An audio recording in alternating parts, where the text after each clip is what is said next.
को जुलाई 2019 से जून 2022 के पीरियड का अरियर भी देने का तय किया गया है और वो 23,638.07 करोड़ रुपया अरियर के रूप में इन सभी डिफेंस फोर्सेस पर्सनल को जो रिटायर हुए हैं और फैमिली पेंशनर्स को इसका लाभ मिलने वाला है। नमस्कार दोस्तों, आज सुबह ही आप सभी को ये न्यूज मिल गई होगी कि ओआरओपी यानी कि वन रैंक वन पेंशन में संशोधन को भारत सरकार ने मंजूरी दे दी है और मंजूरी के साथ ही 5 ईयर में जो रिवीजन होना है उस पर भी सरकार ने हामी भरी है।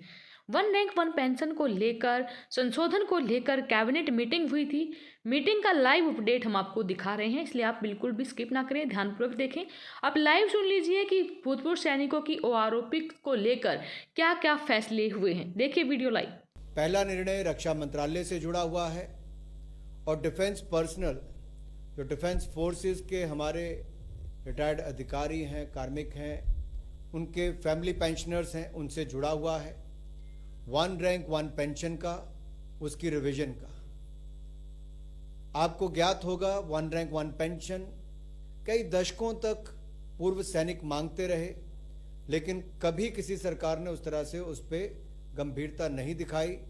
लेकिन 2014 में मोदी जी की सरकार बनने के बाद वन रैंक वन पेंशन को लागू करने का निर्णय लिया गया और केंद्र सरकार ने इसको 7 नवंबर 2015 को डिफेंस फोर्सेस के कार्मिकों एवं फैमिली पेंशनर्स के लिए वन रैंक वन पेंशन की स्कीम को लागू करने के निर्देश जारी किए और इसे 1 जुलाई 2014 से प्रभावी ढंग से लागू किया गया।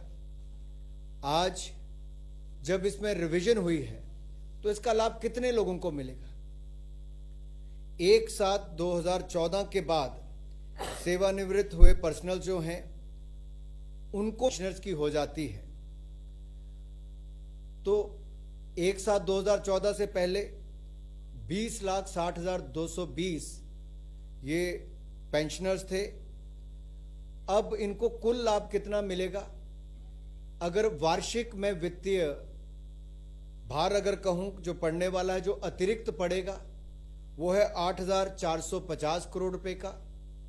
और जो एरियर बनते हैं, क्योंकि इसको जुलाई 2019 से जून 2022 के पीरियड का अरियर भी देने का तय किया गया है और वो 23,638.07 करोड़ रुपया अरियर के रूप में इन सभी डिफेंस फोर्सेस पर्सनल को जो रिटायर हुए हैं और फैमिली पेंशनर्स को इसका लाभ मिलने वाला है।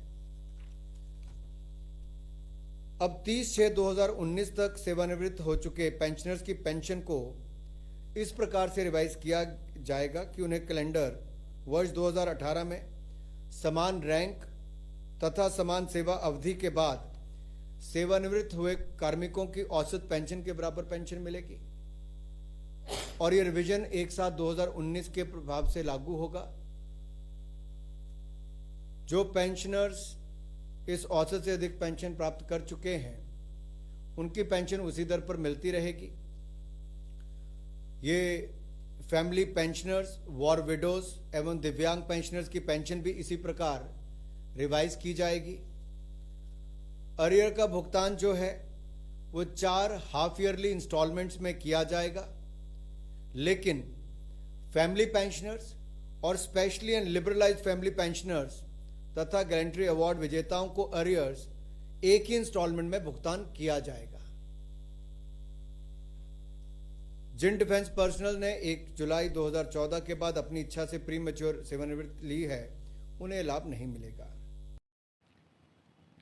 तो दोस्तों, ओआरओपी यानी कि वन रैंक वन पेंशन में संशोधन के प्रस्ताव को मंजूरी मिली है और इसका लाभ लाखों पेंशन धारकों उनके परिवारजनों को होगा। केंद्रीय मंत्रिमंडल ने रक्षा बलों के कर्मियों एवं परिवार पेंशन धारकों यानी कि फैमिली पेंशनर को ध्यान में रखते हुए शुक्रवार को फैसला सुनाया। इसके लिए वन रैंक वन पेंशन के प्रावधानों में संशोधन के प्रस्ताव को मंजूरी दी गई है और इस बात पर जानकारी सूचना और प्रसारण मंत्री अनुराग ठाकुर जी ने दी है। सूचना और प्रसारण मंत्री अनुराग ठाकुर ने मीडिया से बात करते हुए कहा कि इसका लाभ परिवार पेंशन धारकों के साथ युद्ध में शहीद हुए जवानों की विधवाओं और दिव्यांग पेंशन धारकों को मिलेगा।